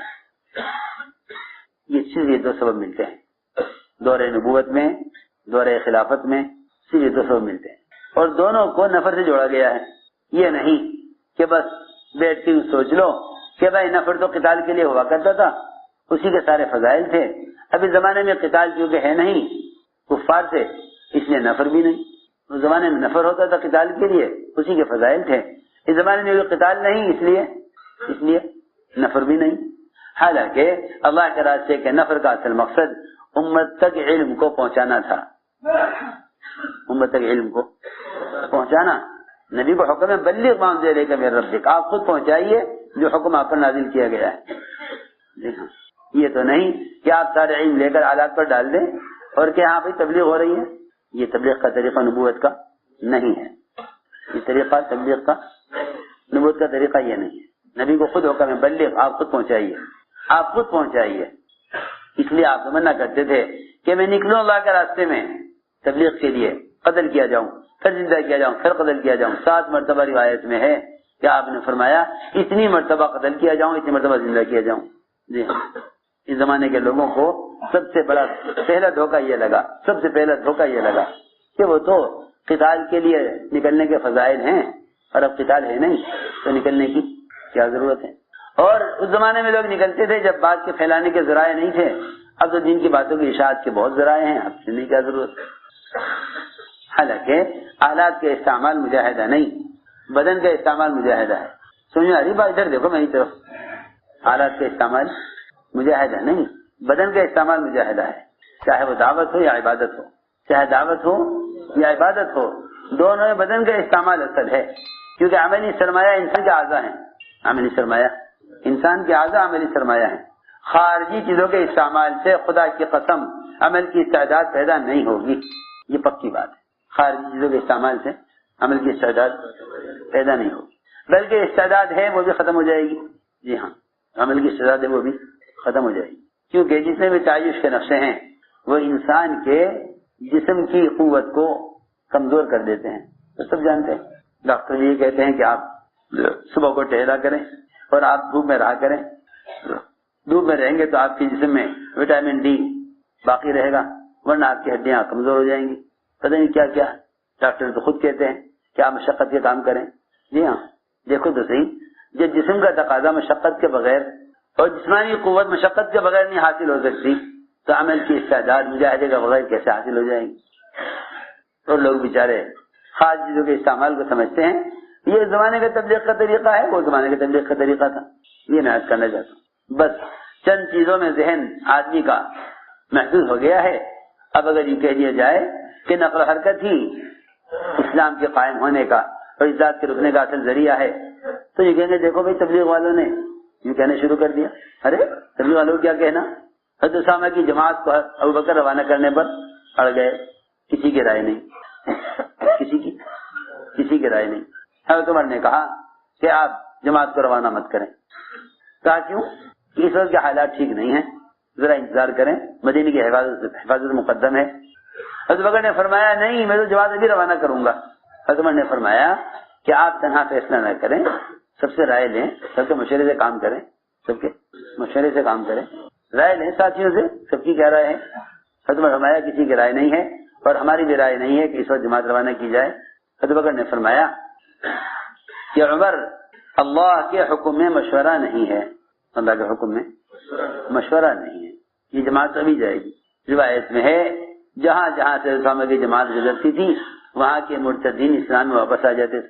وہ کہتے تھے کہ اگر مدینہ اسلام ختم ہو گیا ہوتا تو مدینے سے اتنی بڑی جماعت کیوں آتی؟ مدینے سے اتنی بڑی جماعت کیوں آتی؟ معلوم ہوتا ہے کہ اسلام قائم ہے، دیکھو اتنی بڑی جماعت آئی۔ حضرت فرماتے تھے کہ اس دن اگر ابو بکر ہماری بات مان لیتے اور اپنی بات چھوڑ دیتے تو امت مرتد ہو چکی تھی، امت مرتد ہو چکی۔ میں عرض کرنا چاہتا ہوں کہ بات کا پہنچانا تبلیغ نہیں ہے، بات کو خود لے کر جانا تبلیغ ہے۔ دعوت ایک عملی محنت کا نام ہے۔ یہ زمانے کی بری بدعت ہے، یہ زمانے کی بری بدعت ہے، یہ زمانے کی بری بدعت ہے کہ بجائے اس کے کہ خود آدمی علم میں لگے اور علماء کی مجلس میں اور صحبت میں رہ کر علم حاصل کرے، پھر اسی علم کو لے کر عمل ادھر دیکھو نا میری طرف، اس علم عمل کو لے کر خود پھرے جس سے عمل کی صورت پیدا ہو، کیوں خیال کرے گا کہ جب اتنا پیسہ آدمی خرچ کرے یہاں سے جاوے امریکہ دین کی دعوت لے کر، کیوں نہ گھر بنانے، شادی کرنے، بیواؤں پر، یتیموں پر، مسکینوں پر خرچ کرے، یہاں کنویں کھدوائے، ہسپتال بنوائے، دین کے بہت سارے کام ہیں خیر کے، کیا ضروری ہے کہ یہ کام یہ پیسے میں خرچ کرے؟ حالانکہ اللہ کے راستے میں خرچ کرنے کا جو سب سے اہم حکم ہے وہ نقل و حرکت اور خروج پر خرچ کرنا ہے، کیونکہ مسلمانوں پر تو مال غیر مسلم بھی خرچ کر دیں گے، لیکن غیر مسلم اسلام پر خرچ نہیں کرے گا، غیر مسلم اسلام پر خرچ نہیں کرے گا، غیر مسلم مسجد بنانے پر خرچ کر دے گا، اسلام پر خرچ نہیں کرے گا۔ میں کچھ کہنا چاہتا ہوں، میری بات بہت توجہ چاہتی ہے۔ غیر مسلم مسجد پر خرچ کر دے گا، ایک علاقے میں مسجد بن رہی تھی، غیر مسلم نے کہا بھائی میری زمین بنے گی، یہ زمین دے رہا، اس نے زمین دے دی، پھر آیا کہ نہیں دی، یہ تو بڑا نیک کام ہے، اچھا کام ہے، لوہا سیمنٹ پتھر سب میں دوں گا۔ لوگوں نے کہا بھائی یہ تو ممکن نہیں ہے، کس نے کہا نہیں تو نیک کام ہے۔ بہرحال اس مشرک کا غیر مسلم کا جذبہ کہ مسجد ہم بنوائیں گے، یہ دین کی نصرت، اسلام کی نصرت نہیں ہے۔ غربا پر سردیوں میں کمبل تقسیم کرا دینا اور گرمیوں میں سننے پائیں گے انتظام کر دینا، کہیں کنواں کھدوا دینا، یہ سب مسلمان کی نصرت ہے، اسلام کی نصرت نہیں۔ یہ سب مسلمان کی نصرت ہے، اسلام کی نصرت نہیں۔ اس زمانے کے مسلمانوں کو یہ سب سے بڑا دھوکہ لگا کہ خیر کے کاموں میں، مسلمانوں کی ضروریات میں مال خرچ کرو، بس یہ مال خرچ کرنے میں یہی اللہ کا راستہ ہے، یہی اللہ کا راستہ ہے، یہ اللہ کے راستے میں خرچ کر رہے۔ حالانکہ میں یقین سے کہہ سکتا ہوں کہ خیر کی راہوں میں مال خرچ کرنے سے ہدایت نہ ملے گی، خیر کی راہوں میں مال خرچ کرنے سے ہدایت نہ ملے گی۔ کیوں؟ اس لیے کہ ہدایت کا ملنا تو علم کا حاصل کرنا ہے، خیر کی راہ مال خرچ کرنے سے ثواب مل سکتا ہے۔ یہ وجہ ہے کہ بہت سے مالدار علم سے بالکل جاہل اور عمل سے بالکل غافل، وہ سمجھتے ہیں کہ ہمارا اتنا مال خیر کی راہ میں خرچ کر دینا بس یہ ہمارے عمل کا بدل ہے۔ آپ سوچئے ایک آدمی مسجد بنوا دے، نماز نہ پڑھے، کیا اس کو مسجد کا بنا دینا اور 1000 آدمیوں کے مسجد نماز پڑھ لینا اس کو نماز چھوڑنے کے عذاب سے بچا لے گا؟ کیوں بھائی؟ اس سے لوگوں کے نماز کے انتظام تو کر رہا ہوں نا۔ اللہ تعالیٰ میرے اس مال خرچ کرنے پر یا میرے مسلمانوں کے لیے مسجد بنانے پر مجھے نماز کی چھوڑنے کے عذاب سے بچا دے گا؟ ہو ہی نہیں سکتا، یہ ممکن ہی نہیں ہے۔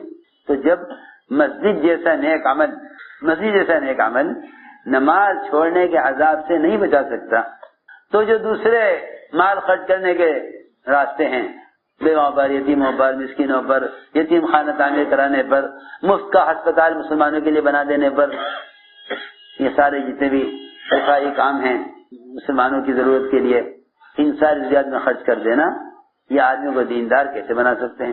بہت آسان سی بات ہے۔ اس پر اجر مل سکتا ہے بشرطے کے مخلص ہو۔ دوسری بات یہ بھی ہے کہ ان ساری چیزوں پر آخرت میں اجر جو ملے گا وہ عمل کی وجہ سے ملے گا، ورنہ اللہ تعالیٰ ایسے مسلمانوں کو جو عمل سے غافل ہوں اور خیر کا مال خرچ کریں، ایسے مسلمانوں کو غیروں کی طرح دنیا میں دے کر نمٹائیں گے۔ آخرت میں جو عمل، آخرت میں اجر ملے گا وہ تو اعمال پر ملے گا، آخرت کا اجر تو اعمال پر ہی ملے گا۔ میں نے عرض کیا کہ دین کی نصرت یہ نہیں کہ آدمی مال خرچ کر دے، مال خرچ کرنا تو مسلمان کی نصرت ہے، دعوت دینا اسلام کی نصرت ہے۔ آپ میری بات کو توجہ سے سنیں، مال خرچ کرنا مسلمان کی نصرت ہے، مال خرچ کر دینا مسلمان کی نصرت ہے، اور دعوت دینا اسلام کی نصرت ہے۔ جی ہاں، مال خرچ کرنا اسلام کی نصرت نہیں ہے، مال خرچ کرنا اسلام کی نصرت نہیں ہے۔ کیوں؟ اسلام کوئی فقیر ہے؟ اسلام فقیر ہے؟ اسلام تو سارے ادیان کا بادشاہ ہے، اسلام تو سارے ادیان پر بادشاہ ہے۔ اسلام فقیر ہے کہ آپ اسلام پر مال خرچ کریں؟ اسلام کا تو اللہ اکبر 4 شعبے ہیں، چار بنیادی فرائض ہیں، 4 بنیادی فرائض ہیں، نماز اور روزہ، حج اور زکوٰۃ، نماز اور روزہ، حج اور زکوٰۃ۔ اس میں 2 عبادتیں مالی ہیں، زکوٰۃ اور حج، سب پر فرض نہیں ہے، سب پر فرض نہیں ہے. حج اور زکوٰۃ سب پر فرض نہیں ہے. ہمیں مال ہی نہیں دیا تو حج بھی نہیں، زکوٰۃ بھی نہیں. نماز اور روزہ سب پر فرض ہے، نماز اور روزہ سب پر فرض ہے. اس لیے کہ جسمانی عبادت ہے. دیکھیے جسمانی عبادت ہے، نماز اور روزہ سب پر فرض ہے. ننگے آدمیوں کو نماز کا طریقہ بتایا ہے، یہ نہیں کپڑے نہیں تو نماز نہیں پڑھ سکتے کہ نہیں، ننگے ہیں تب بھی نماز پڑھو. بھوکے ہیں کہ بھوکے ہو تب بھی روزہ رکھو. روزہ تو رکھنا بھوکے ہو، بھوکا رہنا ہے روزہ رکھنا ہے کہ بھوکے ہیں تب بھی روزہ رکھو، کیونکہ جسمانی عبادت ہے. اسے میں نے عرض کیا کہ مال کا خرچ کرنا یہ مسلمان کے لیے ہے، لیکن اسلام کے لیے تو دعوت اللہ، لوگوں کو دعوت دے کر اللہ کے فرائض کی طرف لاؤ، دعوت دے کر اللہ کے فرائض کی طرف لاؤ، اللہ کے فرائض کی طرف لاؤ لوگوں کو دعوت دے کر. تو اس کو میں نے عرض کیا تھا کہ اللہ کی غیبی مدد ہے اور دین پر استقامت. اللہ نے اس کو دعوت کے ساتھ جوڑا ہے. ان تنصروا اللہ ینصرکم ویثبت اقدامکم. اللہ تمہارے قدموں کو جما دیں گے اسلام پر. بڑی بڑی بادشاہتیں فیل ہو جائیں گی تمہیں اسلام سے ہٹانے میں.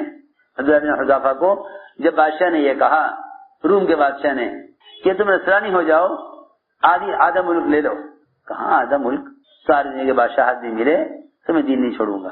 دین کا چھوڑنا صحابہ کے زمانے میں یہ نہیں تھا کہ بھائی چلو دو چار باتیں ان کی مان لو، دو چار اپنی منوا لو، اس طرح مل جل کے کام کر لو. وہاں دین کے ایک حکم کو چھوڑ دینا، سارے دین کو چھوڑ دینا تھا. وہاں یہ بات نہیں تھی کہ بھئی چلو ان کی ایک بات مان لو.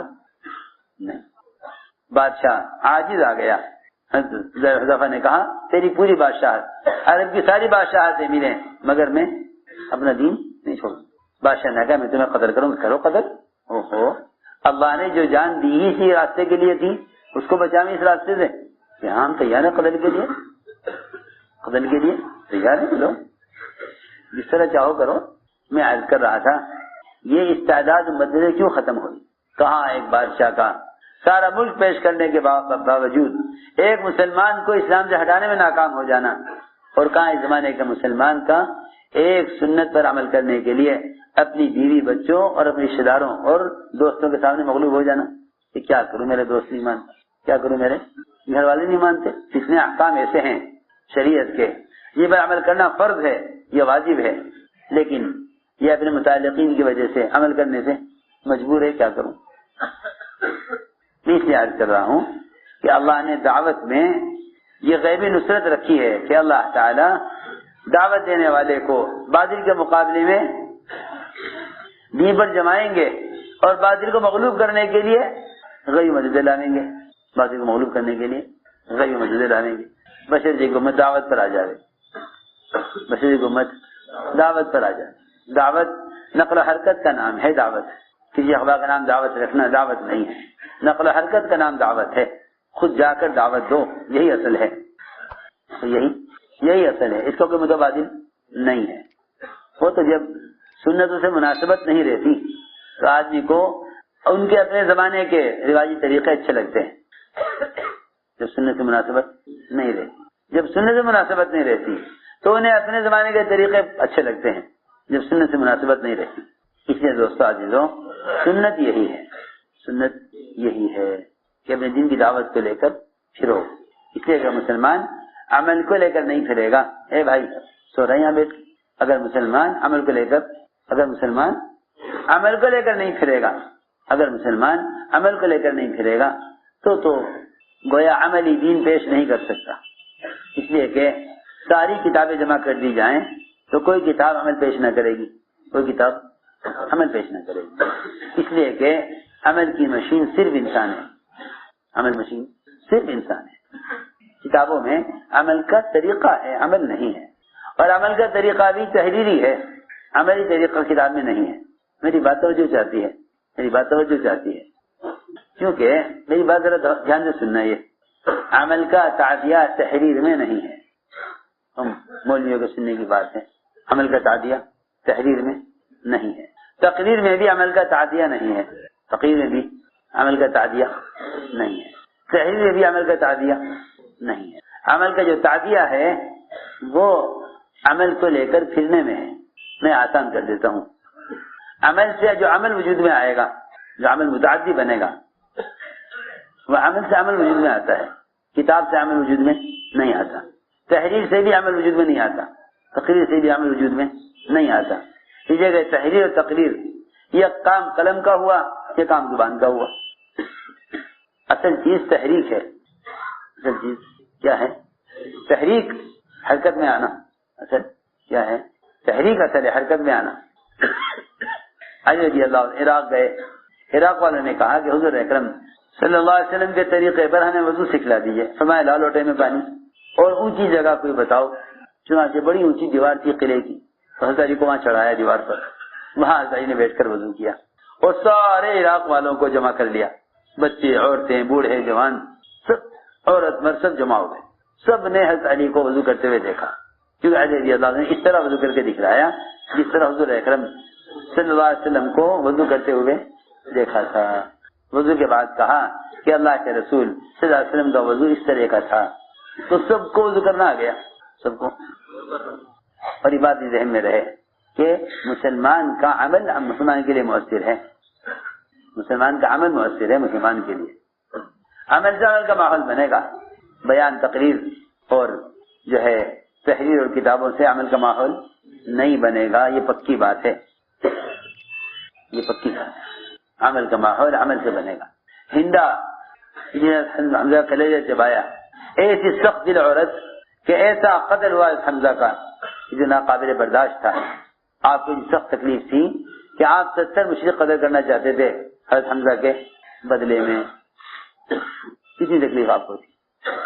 ایسا قتل حضرت حمزہ کا، ناک کان کاٹے گئے اور پیٹ پھاڑا گیا اور میدان میں اس طرح ڈالا گیا ان کے جسم کو، اس پر بھی ہندا کو تسلی نہ ہو، یہاں تک کہ ہندا نے سینہ پھاڑا، ان کا کلیجہ نکال کے چبایا اور خون ان کا اچھالا، اپنے اندر کے غصے کو اور حمزہ کے سے نفرت کو ظاہر کرنے کے لیے اتنا کچھ کیا اس نے، ہندا نے۔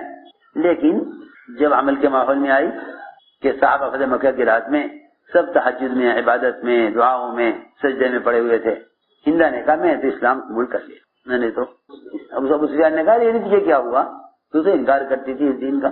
اس نے کہا ہندا نے، ارے ابو سفیان جانے دے، تو نے نہیں دیکھا رات کا منظر عبادت کا جو میں نے دیکھا ہے۔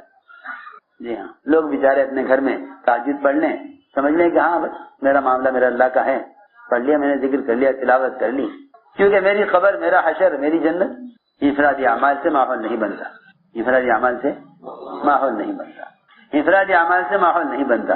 ماحول جو بدلے گا وہ عبادات کو اور معاملات اور اخلاق اور معاشرے کو اور علم کو لے کر پھرنے سے بدلے گا۔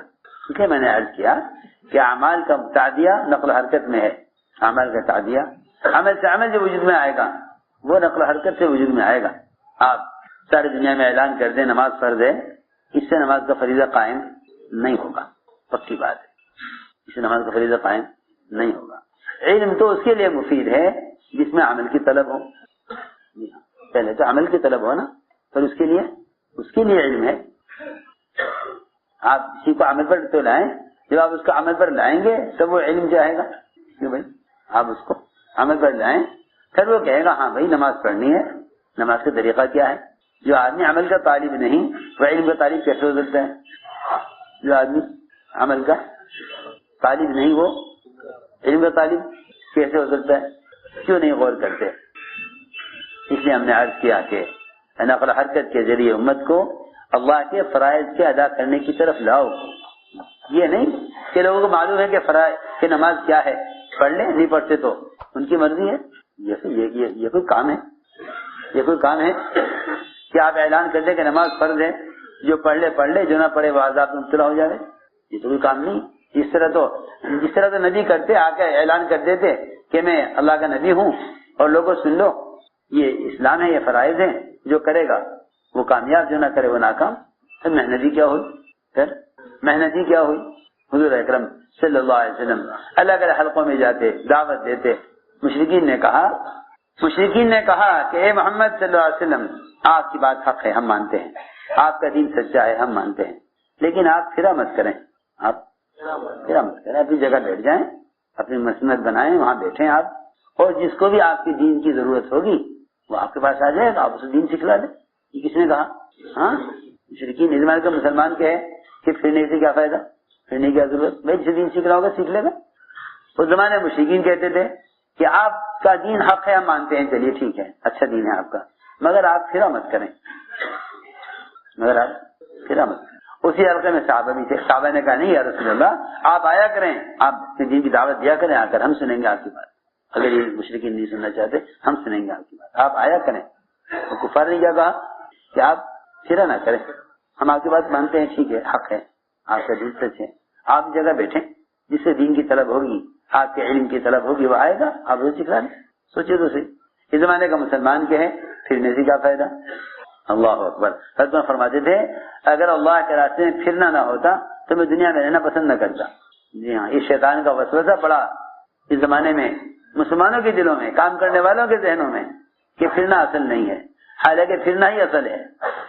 حالانکہ ہاں میں قسم کھا کر کہہ سکتا ہوں کہ پھرنا ہی اصل ہے، یہ صحابہ کرام کی، انبیاء علیہ السلام کی اصل سنت ہے، اس لیے کہ پھرے بغیر کوئی آدمی عملی دعوت پیش نہیں کر سکتا۔ آپ سے اتنی بات تو ہر عقل والے کو سمجھ آ جائے گی کہ پھرے بغیر آدمی عمل پیش نہیں کر سکتا۔ بغیر پھرے جو چیز پیش کی جائے گی وہ تحریر ہوگی یا کسی کی آواز ہوگی، اور یہ دونوں شکلیں بیان کی اور تحریر کی یہ مجاہدے کی شکل نہیں ہے، یہ مجاہدے کی شکل نہیں ہے۔ آپ آوازیں پہنچائیں یہ مجاہدے کی شکل نہیں ہے، آپ تحریر لکھ کر چھاپ کر ساری دنیا میں تقسیم کر دیں یہ مجاہدے کی شکل نہیں ہے۔ اور یہ دونوں طریقے نبوت کے زمانے میں نہیں ملتے، ایک ہی طریقہ ملتا ہے مجاہدے کا کہ آپ اپنے دین کو لے کر حرکت میں آئیں اور خود جا کر دعوت دیں، خود جا کر دعوت دیں۔ مجاہدے کی ایک شکل ہے، صرف مجاہدے کی یہ ایک ہی شکل ہے، اپنے ماحول سے نکلنا، اپنی مرغوبات معلوفات سے نکلنا، اپنی ذات سے جان مال خرچ کر کے اپنے وطن کو چھوڑ کر دین کی دعوت کو لے کر پھرنا، بس یہی ایک مصنون شکل ہے۔ باقی سارے طریقے بات کے ہیں، باقی سارے طریقے بات کے ہیں۔ ہم بعض والوں کے طریقوں کے ایسے عادی بن گئے کہ ابھی سنت طریقے سے بالکل ناواقف کیا ہو گئے، اللہ مجھے معاف فرمائے، اللہ حفاظت فرمائے، مخالف ہو گئے۔ کیا ہو گئے؟ مخالف ہو گئے۔ میں یوں کیوں کہتے ہو کہ پھرنا ہی اصل ہے؟ ارے کیوں نہیں صحابہ کے زمانے پر غور کرتے، کیوں نہیں صحابہ کے زمانے پر غور کرتے؟ اس لیے دوستو عزیزوں اس کا عزم کرو کہ انشاءاللہ اپنی ذات سے ہم خود پورے دین پر چلیں اور دوسروں کو دین پر لانے کے لیے نقل و حرکت پر آئیں، دیکھیں دین کے مددگار بنو تو اللہ تمہارے مددگار ہیں، اور دین کی دعوت پر آؤ تو اللہ تعالیٰ تمہیں سارے باتوں کے مقابلے میں تمہارے دین پر تمہیں ثابت قدم رکھیں گے۔ یہ دو وعدے اللہ تعالیٰ کے دین کی نصرت پر ہیں، اللہ کی مدد کا وعدہ اور دین پر ثابت قدم رہنے کا وعدہ۔ اس کے لیے ہم ہمت فرماؤ اور قدم اٹھاؤ اور سمجھ کر کھڑے ہو۔ ایسا نہیں ہے کہ کوئی خروج اور نقل و حرکت کوئی خیالی چیز ہے، یہ نہیں، ہدایت کا اور تربیت کا ضابطہ ہے۔ ارادے فرماؤ، نیتیں فرماؤ، اور اپنے آپ کو جو علماء سال لگائے ہوئے ہیں وہ عرب کے سال کے بنا آپ کو پیش کریں، عرب کے سال کے لیے بنا آپ کو پیش کریں، جو علماء سال کے لیے ہم وہ سال پیش کریں، جو 4 ماہ لگائے ہوئے ہیں وہ ملکوں کے لیے کھلے خرچ کے ساتھ اپنے آپ کو پیش کریں۔ میرے محترم دوستوں، بزرگوں، عزیز